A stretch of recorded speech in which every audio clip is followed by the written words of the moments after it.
کوئی صاحب استطاعت ہے تو اس کا علاج بھی پیسے تھوڑے بہت دے کر وہ وہاں سے لے سکتا ہے. اس کے علاوہ ملک بھر میں ان کی کچھ لیبارٹریز بھی ہیں جو کام کر رہی ہیں. قطر سے 1952 تک اگر بات کی جائے تو یہ کرکٹ کھیلنے والا کھلاڑی جو ہے یہ سیاست میں آیا, اور انہوں نے ابتدا میں جو ان کی جو تعلیم ہے انہوں نے ایچیسن سے آکسفورڈ تک کا سفر کیا, اور ایچیسن کے وہ بڑے اچھے اسٹوڈنٹ بھی تھے. اس کے علاوہ جو ابتدائی اسکول ہے ان کا وہ کیتھیڈرل سے انہوں نے تعلیم کا آغاز کیا. 1952 میں انہوں نے سری لنکا کے خلاف جب وہ کھلاڑی تھے تو 8 کھلاڑیوں کو صرف 58 رنز دے کر آؤٹ کیا, اور وہ پہلے کپتان ہیں. یہ بات بڑی دلچسپ اور انوکھی بھی ہوگی جو کرکٹ کے شائقین ہیں ان کے لیے, کہ عمران خان صاحب تاریخ کے ایسے پہلے پلیئر ہیں جنہوں نے بھارت میں جا کر بھارت کو بھی ہرایا اور انگلینڈ میں جا کر انگلینڈ کو بھی شکست دی. یہ بہت کم ایسے کیپٹن ہوتے ہیں, ایسے کپتان ہوتے ہیں جو اپنی ول سے اپنی اسٹریٹجی سے اگلی ٹیم کو مات دیتے ہیں اور اس کے خلاف جو ہے وہ بہتر حکمت عملی کے تحت اس کو ہراتے ہیں. جس طرح پاکستان نے 2017 کے اندر چیمپئنز ٹرافی جیتی سرفراز کی قیادت میں, اور اس کے اندر فخر زمان نے سینچری کی اور تقریباً 300 پلس پاکستان نے سکور بنایا. اور اس میں جب کوہلی تھا تو کوہلی کو شائقین بھی کہہ رہے تھے کہ یہ جو اتنا اچھا ٹارگٹ ہے یہ آپ ہرگز اچیو نہیں کر سکتے, اور ہوا ایسا ہی کہ پاکستان جو ہے وہ چیمپئن ٹرافی جیت گیا 2017 کی. اس کے بعد انہوں نے کبھی بھی ایسی کرکٹ نہیں کھیلی جس کے اندر فکسنگ ہو, وہ ہمیشہ سے فکسنگ کے خلاف رہے ہیں. اور کرکٹ کے اندر یہ بھی کہا جاتا ہے کہ جو کلر جو یونیفارمز ہیں یہ بھی عمران خان صاحب اپنے دور میں لے کے آئے, اور 92 کے ورلڈ کپ میں تو سارے لوگ جانتے ہیں کہ وہ ایک آل راؤنڈر کے طور پر انہوں نے بالنگ بھی کی اور بیٹنگ بھی کی, اور پاکستان کو جو پہلا کرکٹ کا ورلڈ کپ ہے وہ جتوایا. یہ بیسیکلی وہی ایک ان کا ٹرننگ پوائنٹ تھا جس کے تحت عمران خان جو ہے وہ ایک ایز اے ہیرو کے طور پر وہ ابھرا, اور اس نے اپنی سیاست کا بعد میں یہ سوچا باقاعدہ آغاز کیا, اور اس ورلڈ کپ کی جیت کو انہوں نے کہا کہ وہ اپنی والدہ کے نام پر شوکت خانم جو ہاسپٹل ہے اس کو بنائیں گے. ان کی یہ جو کمٹمنٹ تھی یہ انہوں نے پایا تکمیل تک پہنچائی اپنی ول کے ذریعے, اپنے ارادے کے ذریعے. پھر جب پاکستان تحریک انصاف کا انہوں نے آغاز کیا تو وہ جماعت بھی کوئی نہیں جانتا تھا کہ وہ جماعت جو ہے وہ 2018 کا الیکشن ہے وہ جیتے گی اور برسر اقتدار آئے گی, اور وہ اسی جماعت کا جو بانی ہے عمران خان صاحب وہ پاکستان کے پرائم منسٹر بنیں گے. تب تو کوئی نہیں جانتا تھا. آپ نے مختلف ڈیبیٹس بھی سنی ہوں گی. ایک مشہور ڈیبیٹ ہے شیخ رشید کے ساتھ جس میں وہ کہتے ہیں یہ ٹانگے والی پارٹی ہے, اس کے تو 4 یا 5 لوگ ہیں, لیکن عمران خان صاحب کہتے ہیں کہ میں تو آپ کو اپنی جو جماعت میں رکھنا ہی پسند نہ کروں. لیکن وہ بعد میں شیخ رشید تحریک انصاف کا ہی وزیر ریلوے بھی بنا, اور اس کے بعد وہ وزیر داخلہ بھی بنا. یہ بڑی حیران کن بات ہے کہ جو شیخ رشید ہے وہ جب نون لیگ میں تھے تو وہ کافی دفعہ نواز شریف کو کہہ رہے تھے کہ مجھے وزیر داخلہ بنا دیا جائے, لیکن انہوں نے نہیں بنایا, کیونکہ سیاست میں یہ سمجھا جاتا ہے کہ جو شخص کوئی عہدہ مانگ رہا ہو اس کو وہ عہدہ نہیں دینا چاہیے, کیونکہ اس میں وہ ہو سکتا ہے وہ گڑبڑ کرے, بلکہ کسی ایسے شخص کو وہ آپ ذمہ داری سونپے جو کہ جی میں اس کو قبول نہیں کرنے جا رہا. کرکٹ کے میدان میں ان کا ایک کامیاب سفر رہا. پوری دنیا کے لوگ انہوں نے پوری دنیا میں وہ گھومے بھی, اور انگلینڈ خاص طور پر ان کا کافی اچھے میچز بھی دیکھنے میں آئے, ٹیسٹ اور ون ڈے بھی انہوں نے بڑے اچھے کھیلے. اور وہاں پہ ہی ان کو جب وہ 70s کے اندر جب وہ وہاں پہ ٹیسٹ میچز کھیل رہے تھے تو اخبارات نے اس کو ایز اے پلے بوائے کے طور پر بھی ہیڈ لائنز بنانا شروع کی, اور ان کے جو معاشقے ہیں وہ مختلف جو شخصیات ہیں انگلینڈ کی جو شوبز پرسنالٹیز تھیں ان کے ساتھ بھی ہوئے. وہاں پر نہ صرف وہ نہ صرف وہاں پہ انہوں نے گولڈ سمتھ فیملی کے ساتھ تعلقات استوار کیے, بلکہ اس کے علاوہ دنیا بھر کی جو ماڈلز تھیں جو ایکٹرز تھیں وہ بھی ان کے قریب آنا چاہ رہی تھیں. اور اس ٹائم پہ وہ بالی ووڈ سے لے کے ہالی ووڈ تک کی جتنی بھی شخصیات تھیں ان کے اندر وہ فیمیلز کے اندر کافی مشہور ہو چکے تھے. اسی میں ایک ماڈل تھیں جو کہ ٹی وی کے اوپر پروگرام بھی کرتی تھی, جرمن کرسٹیانا بیکر, ان سے بھی ان کی ملاقات ہوئی. اور پھر بعد میں انہوں نے جب اپنی بک لکھی تو اس کے اندر بھی انہوں نے ذکر کیا کہ میں عمران خان صاحب سے کافی انسپائر ہوئی, ان سے ملی, اور انہوں نے پھر اپنی جو جرنی ہے وہ اسلام کی طرف لے کے آئیں, اور انہوں نے جو ہے وہ اسلام قبول کیا. یہ بڑا ایک دلچسپ اور بڑا ایک ایسا واقعہ ہے جو عام لوگ اس کو نہیں جانتے کہ جو جرمن جو ماڈل تھی یا جو ٹی وی اینکر تھی، انہوں نے اپنا سفر جو ہے وہ عمران خان صاحب کی بدولت جو ہے وہ اسلام کی طرف راغب ہوئی اور مسلمان کے طور پر اپنے جو زندگی ہے اس کا آغاز کیا۔ اسی طرح جب انہوں نے 1995 کے اندر انہوں نے اگر ان کی ذاتی زندگی پر نظر دوڑائی تو انہوں نے جب شادی کی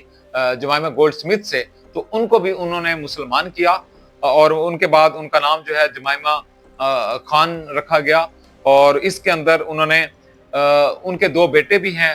قاسم سلیمان، جو کہ ابھی سیاست میں تو نہیں ہیں لیکن یہ امید کی جا سکتی ہے کہ وہ مستقبل کے اندر سیاست میں آئیں، لیکن پاکستان کے اندر وہ اپنے والد کو جب وہ پرائم منسٹر تھے ان کے حلف تقریب برداری پر تو نہیں آ سکے، لیکن اس سے پہلے اور بعد میں وہ کافی چکر لگاتے رہے ہیں اور مختلف میڈیا کی زینت بھی بنتے رہے ہیں۔ تو یہ جو دونوں بیٹے ہیں یہ جمائمہ خان سے ہیں اور یہ پاسبلٹیز ہے کہ مستقبل کے اندر وہ سیاست میں آئیں۔ اسی طرح ان کی جو زندگی ہے، جو ان کی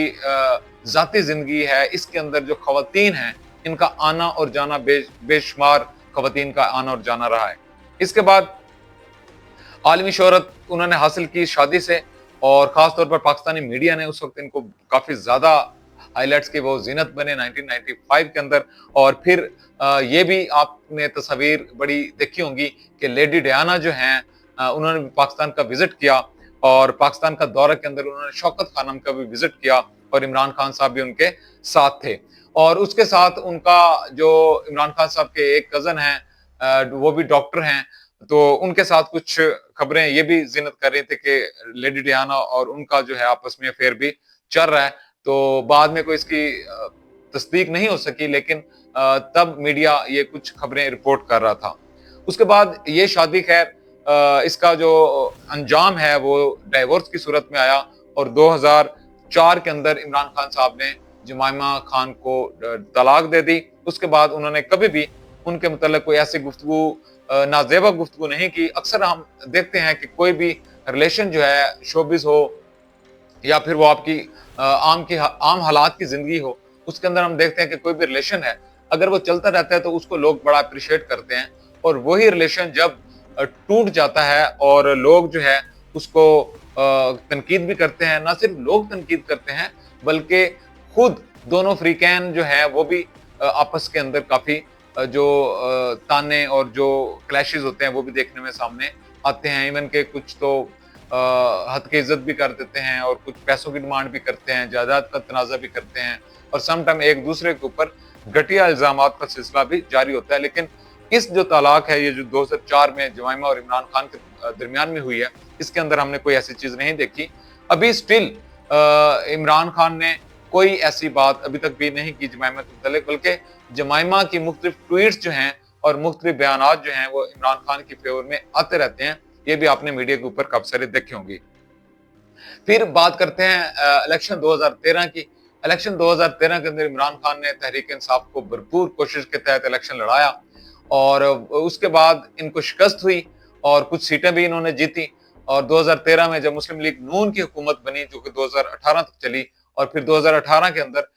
پی ٹی آئی کی حکومت آئی، اس سے پہلے 2013 کے اندر جب دھرنا شروع ہوا تو 2014 کے اندر جب دھرنا شروع ہوا تو عمران خان نے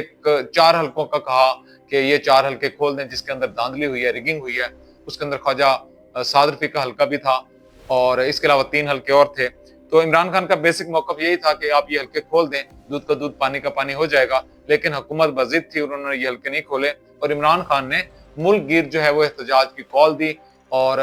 اسلام آباد کے اندر تقریباً 124 دن کا جو ہے وہ دھرنا دیا 2014 کے اندر۔ اور اسلام آباد بی چوک کے اندر عمران خان اور ان کی پارٹی کے جتنے بھی لوگ تھے وہ دھرنا دیے ہوئے تھے،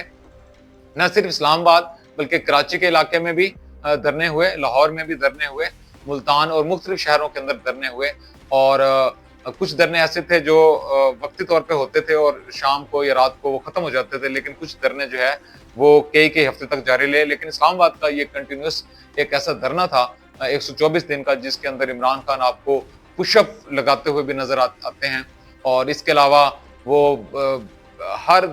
رات جو ہے وہ اپنے کارکنوں کے ساتھ خطاب بھی کرتے رہے ہیں۔ وہاں پہ آپ نے کافی سارے ہجوم بھی دیکھے ہوں گے، اور پھر کافی ساری ایسی خبریں بھی آئیں کہ اس کی سپورٹ جو ہے وہ اسٹیبلشمنٹ کے کچھ ایسے طاقتور لوگ ہیں جو کر رہے ہیں، یہ بھی خبریں سامنے آئیں۔ 2015 کے اندر یہ جو دھرنے چل رہے تھے عمران خان صاحب کے، تو تبھی ایک انٹری ہوتی ہے ریحام خان کی، جو کہ ایک آلریڈی ڈیورس شدہ تھی، اور وہ اپنے ان کے پہلے بھی بچے تھے، ایبٹ آباد سے ان کا تعلق ہے، اور وہ برطانیہ کے اندر کافی عرصے سے مقیم تھی، اور وہاں پہ بی بی سی اور مختلف اور چینلز کے اندر بھی بطور نیوز کاسٹر اور اینکر کے طور پر کام کر رہی تھی۔ یہاں پر یہ بڑی دلچسپ بات ہے کہ جب ریحام خان کی ملاقاتیں عمران خان سے ہوئیں تو تب جو ہے ان کے درمیان جو گیپ تھا وہ کم ہونے لگا۔ دیکھیں، کوئی بھی پرسنالٹی ہوتی ہے جو آپ کو لگتا ہے کہ یہ جو شخص ہے یہ آنے والے دنوں کے اندر پرائم منسٹر بن سکتا ہے، یا اس کے اندر اتنی کیپیسٹی ہے کہ یہ لوگوں کے اوپر اپنا امپیکٹ چھوڑ سکتا ہے، تو مختلف ایجنسیز یا مختلف لوگ جو ہیں ان پر نظر بھی رکھتے ہیں، اور ان کا خیال بھی آپ کہہ سکتے ہیں کہ رکھنا شروع کر دیتے ہیں۔ تو اسی طرح عمران خان صاحب کی جب قربتیں بڑی ہیں ریحام خان سے، تو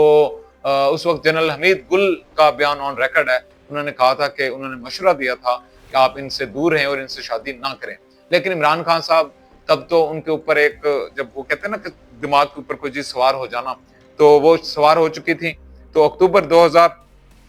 انہوں نے شادی کی، اور اکتوبر 2015 کے اندر یہ شادی کچھ عرصہ ہی چلی، اور اس کا اختتام بھی ڈیورس کی صورت میں سامنے آیا۔ اور اس کے بعد پھر جو جمائمہ نے جو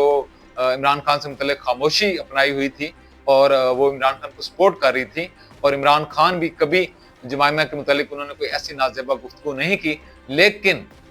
یہ بات بڑی حیران کن ثابت ہوئی عمران خان کے لیے کہ ریحام خان نے وہ سارے ریکارڈ توڑ دیے۔ ریحام خان نے عمران خان کے اوپر ایسے الزامات لگائے جس کو آپ سن بھی نہیں سکتے اور نہ ہی آپ اس کو پڑھ سکتے ہیں۔ عمران خان کے خلاف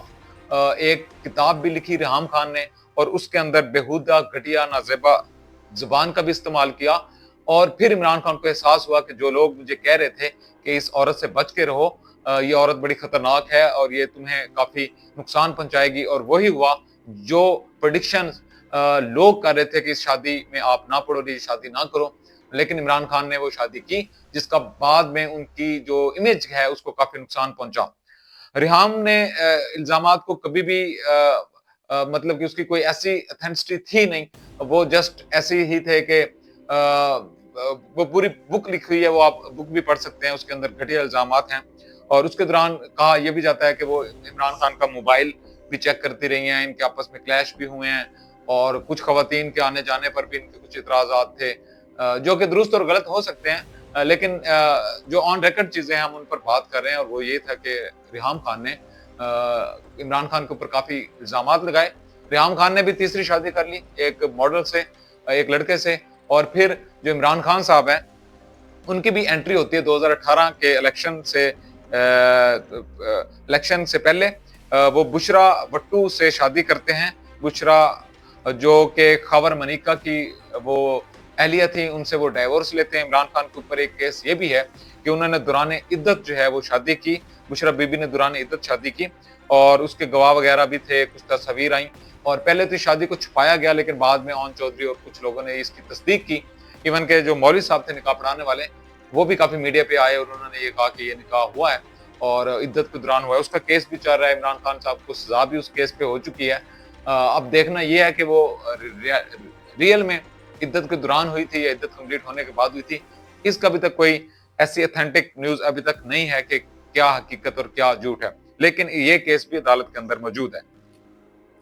اس کے بعد عمران خان کی جو شادی ہے اس پر کافی تنقید ہوئی۔ بشرا بی بی جب یہ عمران خان پرائم منسٹر بنے تو بشرا بی بی کا کافی اثر رسوخ جو ہے وہ گورنمنٹ کے اوپر وہ ہوا، اور کہا یہ بھی جاتا ہے کہ جب منسٹریز کی باری آئی تو انہوں نے عثمان بزدار کو لگایا، عارف علوی کو لگایا، اس کے علاوہ بھی کافی سارے لوگوں کو عہدے دیے گئے۔ اس میں کچھ لوگ یہ بھی الزام لگاتے ہیں کہ بشرا بی بی بیسیکلی عمران خان صاحب کے پیچھے ہی حکومت کر رہی تھی اور پنجاب کو کنٹرول کر رہی تھی۔ اس کے اندر ایک فرق ہوگی کریکٹر ہے، اس کا بھی کردار آتا ہے، اس کے بارے میں بھی کہا جاتا ہے کہ وہ بھی کچھ ککس بیکس لے رہی تھی۔ اسی سارے سینیریو کے اندر جو ایک کچن کیبنٹ ہوتی ہے، کچن پولیٹکس ہوتی ہے، اس کے اندر کچھ ایسی کالز بھی ریکارڈ ہوئی جو ابھی ریسنٹ کیس چل رہا ہے ملک ریاض کے خلاف، تو ملک ریاض صاحب کے بھی خلاف یہی کیس ہے کہ انہوں نے عمران خان فالقادر ٹرسٹ کے ذریعے کچھ فائدہ پہنچایا، اور عمران خان کے خلاف یہ کیس ہے کہ انہوں نے القادر ٹرسٹ اور جو برطانیہ کے اندر جو حکومت کو پیسے ملنے تھے. حالانکہ اس میں ایک پوائنٹ اگر آپ نوٹ کریں تو وہ جو پیسہ ہے وہ عمران خان کی ذاتی پاکٹ میں نہیں گیا, بلکہ وہ پیسہ جو ہے وہ گورنمنٹ آف پاکستان کے اکاؤنٹ میں گیا ہے, وہ سپریم کورٹ آف پاکستان کے اکاؤنٹ میں گیا ہے. کچھ لوگ اس میں یہ بتاتے ہیں کہ ان کو القادر ٹرسٹ کیس پر سزا بھی ہو چکی ہے. عدالت کا ماننا یہ ہے کہ انہوں نے کچھ فائدے دیے ہیں, لیکن الٹیمیٹلی وہ جو پیسے ہیں وہ کسی نہ کسی اکاؤنٹ میں آئے ہیں, وہ کسی کی ذاتی پاکٹ میں نہیں گئے, لیکن اس پر بھی عمران خان صاحب کو سزا ہو چکی ہے. اس کے بعد عمران خان صاحب کا سفر جو شروع ہوا ہے وہ جیل کا. انہوں نے پہلی مرتبہ جو جیل ہے وہ 2007 کے اندر مشرف دور کے وقت انہوں نے جیل کاٹی. چند دن وہ جیل میں رہے اور وہاں پر انہوں نے بھوک ہڑتال کر دی. اس بھوک ہڑتال کا فائدہ انہیں یہ ہوا کہ مشرف نے چند دن بعد ان کو رہائی کا احکامات جاری کر دیے, اور جب وہ رہا ہوئے تو ان کی تھوڑی سی شیپ بڑی ہوئی تھی, بال بھی بڑے تھے, اور انہوں نے پھر بھی مشرف کے خلاف جو ہے اس کا جو مارشل ہے اس کے خلاف وہ بولتے رہے. اور ان کے بیانات آن دا ریکارڈ تھے کہ انہوں نے اسٹیبلشمنٹ یا پر جنرلز کے خلاف وہ کافی جو ہے وہ کافی سٹرونگ جو ہے وہ اپنا موقف رکھتے تھے کہ ان کا سیاست میں ہرگز نہیں آنا چاہیے.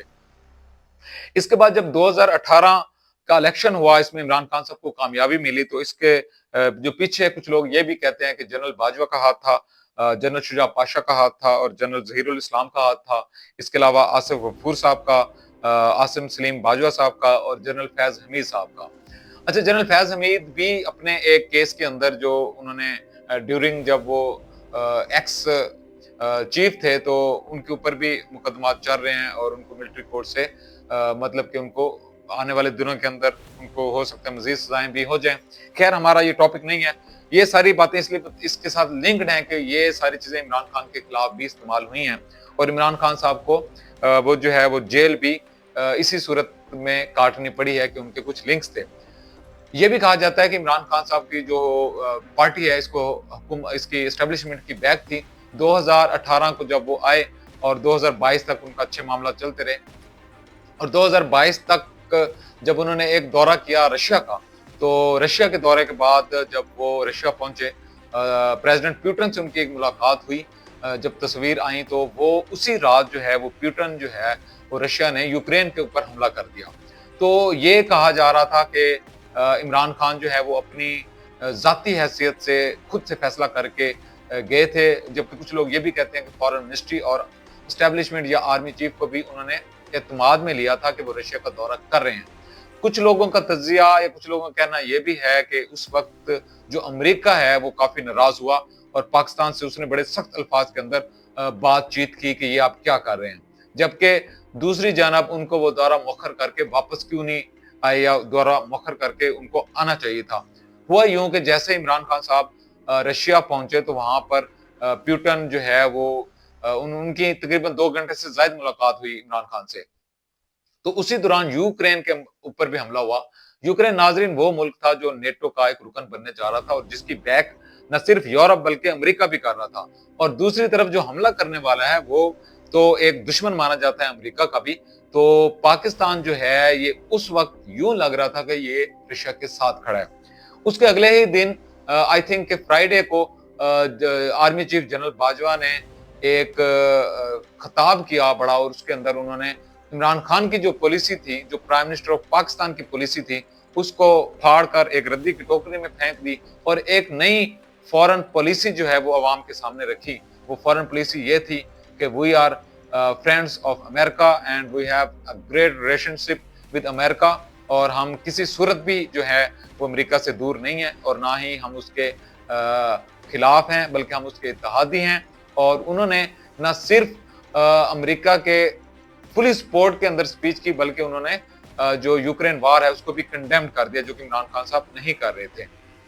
تو یہاں سے ان کا تجزیہ کاروں کا کچھ کا کہنا یہ ہے کہ یہاں سے جو اسٹیبلشمنٹ اور جو عمران خان صاحب تھے جن کو کہہ رہا تھا کہ وہ 1 پیج پہ ہیں, وہ جو 1 پیج ہے وہ 2 پیج بن گیا, جس کے اندر ایک پلڑا عمران خان صاحب کا ہو گیا, اور دوسری طرف آپ کی اسٹیبلشمنٹ یا آپ کہہ سکتے ہیں کہ جنرل باجوہ تھے.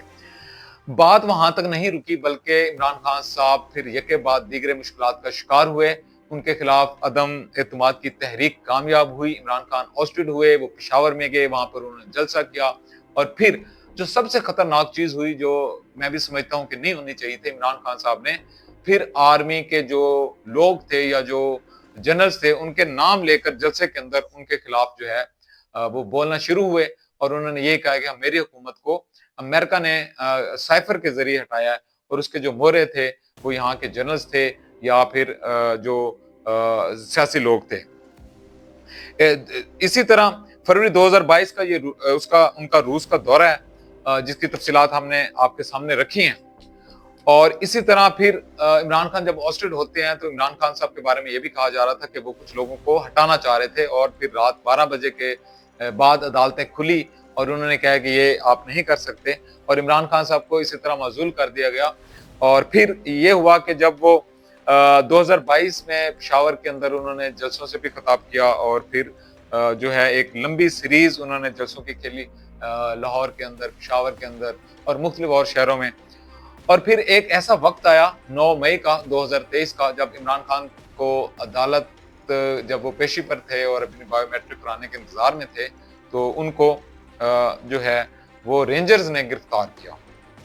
تو وہ جو مناظر تھے جب عمران خان کو گرفتار کر کے لے جا رہے تھے، وہ پوری میڈیا کے اوپر چلے، اور وہ 9 مئی 2023 کا شاید وہی دن تھا جس دن پی ٹی آئی نے مختلف فوجی تنصیبات کے اوپر حملے کیے، اور وہی حملے آج تک پی ٹی آئی کے گلے میں پڑے ہوئے ہیں، اور فوجی تنصیبات تقریباً 100 سے زائد جو ہے عمران خان کے اوپر کیسز ہیں۔ اور اس کے اندر جب 9 مئی کا یہ واقعہ ہوا اور پی ٹی آئی کے بے شمار کارکنوں کو گرفتار کیا گیا جن پر مقدمات ابھی بھی چل رہے ہیں، اور تقریباً 100 سے زائد لوگوں کو ملٹری کورٹس کے تحت سزائیں سنائی گئیں، جس میں 3 سال سے لے کر 10 سال تک قید کی سزائیں ہیں۔ اس میں حسان نیازی سے لے کر اور بھی کچھ ایسے فوجی فیملیوں سے لوگ بھی ہیں جن کو سزائیں سنائی گئی، کسی کو 5 سال قید بمشقت۔ اور ایک بات اور بھی بڑی امپورٹنٹ ہے کہ جن لوگوں کو بھی سزائیں سنائی گئی ہیں وہ سب کو قید بمشقت کی سزائیں سنائی گئی ہیں۔ دوسری طرف جو ہیومن رائٹس کی تنظیمیں ہیں ورلڈ وائڈ، وہ یہ کہہ رہی ہیں کہ سویلین کا at any cost military courts کے اندر ٹرائل ہونا یہ بالکل مناسب نہیں ہے اور یہ غیر قانونی ہے۔ اس پر بھی لوگ بول رہے ہیں، اور انٹرنیشنل جو کورٹس ہیں، انٹرنیشنل جو ہیومن رائٹس کے لوگ ہیں، وہ بھی اس پر تنقید کرتے ہیں۔ عمران خان کا یہ جو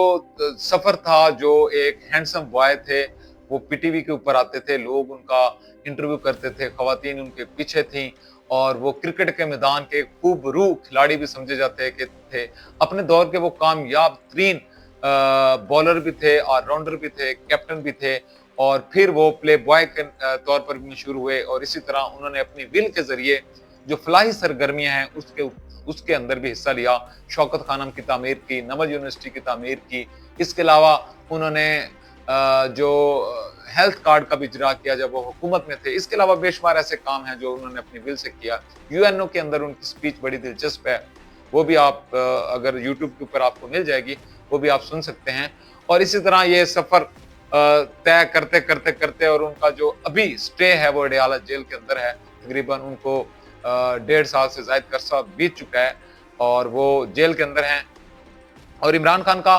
خان کی زندگی کے اوپر ایک فلم بھی بنی ہوئی ہے جو 2013 میں ریلیز ہوئی تھی، کپتان، جس کے اندر عمران خان کی جو 22 سالہ جدوجہد ہے اس کو دکھایا گیا۔ وہ فلم بھی آپ کو یوٹیوب کے اوپر مل جائے گی۔ اسی طرح انہوں نے اپنے یو این او کے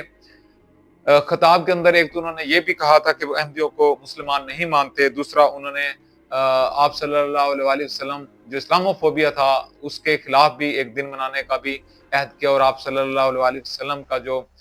میلاد ہے ہفتہ رحمت للعالمین وہ بھی منانے کا اعلان کیا۔ اور خطاب کے دوران انہوں نے ذوالفقار علی بھٹو کی یاد بھی تازہ کی۔ پاکستان کی تاریخ پر اگر نظر دوڑائی جائے تو آپ جتنے بھی پرائم منسٹرز دیکھیں، یا تو وہ مارے جاتے ہیں یا پھر جیل اور کال کوٹریوں میں ان کی زندگی کا اختتام ہو جاتا ہے، اور یا پھر کوئی ایسا پرائم منسٹر شاید ہی گزرا ہو جس نے پاکستان کی تاریخ کے اندر 5 سال مکمل کیے ہوئے ہیں۔ آپ کو ایسے تاریخ میں نہیں ملے گا۔ شاید پاکستان کی ترقی نہ کرنے کے پیچھے ایک وجہ یہ بھی ہے کہ کسی بھی پرائم منسٹر کو، جمہوری پرائم منسٹر کو 5 سال کمپلیٹ نہیں کرنے دیے جاتے، یا پھر وہ خود سے 5 سال کمپلیٹ نہیں کر سکتا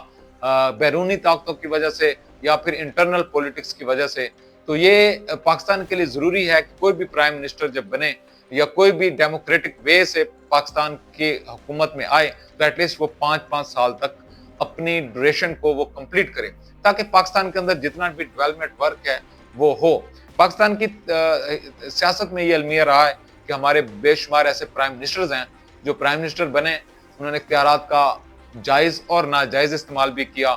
کچھ کے اوپر کرپشن کے ایلیگیشنز بھی لگے، کچھ کے اوپر توہین عدالت بھی لگی، اور کچھ کو جیلوں میں ڈالا گیا اور کچھ کو سزائیں دی گئیں، ایون کہ یوسف رضا گیلانی کو بھی نااہل کیا گیا اور سپریم کورٹ کے اندر ان کو تقریباً 40 سیکنڈ کھڑا رہنے کی اور خاموش رہنے کی سزا ملی، جس کے بعد وہ نااہل ہو گئے۔ اسی طرح نواز شریف صاحب نے جیل کاٹی، صدر آصف علی زرداری نے جیل کاٹی، عمران خان ابھی ریسنٹ جیل میں ہیں، اور اس کے علاوہ بے شمار ایسے سیاستدان ہیں جو جیلوں میں جاتے رہے ہیں۔ پاکستان کی تاریخ کا شاید یہی ایک حسن کہہ لیں کہ لوگ جو ہے وہ سیاست میں آتے ہیں، سیاست کے بعد وہ وزیر بنتے ہیں یا پرائم منسٹر بنتے ہیں اور پھر وہ جیلوں میں آ جاتے ہیں۔ ہونا کیا چاہیے؟ ہونا یہ چاہیے کہ امریکہ کے اندر جس طرح سسٹم ہے، پریزیڈینشیل سسٹم، ابھی ریسنٹ اگر آپ ٹرمپ کی حلف برداری کی تقریب دیکھیں تو یہ بڑی دلچسپ ہے۔ اس کے اندر تقریباً 4 صدور نے شرکت کی۔ اس کے اندر president Obama, president Bush, president Clinton, president Biden اور نو منتخب جو پریزیڈنٹ ڈونلڈ ٹرمپ وہ شامل تھے۔ تقریباً 5 پرائم منسٹرز نے اپنی فیملیز کے ہمراہ شرکت کی۔ کیا پاکستان کے اندر ایسا ممکن ہے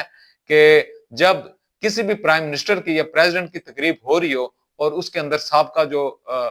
وزرائے اعظم ہیں وہ بھی شرکت کریں یا سابقہ پریزیڈنٹ بھی شرکت کریں؟ جب تک ایسا ماحول پاکستان کے اندر پرووائڈ نہیں ہم کریں گے یا پیدا نہیں ہوگا، تب تک پاکستان ترقی نہیں کرے گا۔ اور یہ بہت ضروری ہے کہ پاکستان کی ترقی کے لیے سب سیاستدانوں کو مل کر اپنے اختلافات کو ختم کر کر پاکستان کو آگے بڑھانے کے لیے اس عوام کی خوشحالی کے لیے سوچنا پڑے گا۔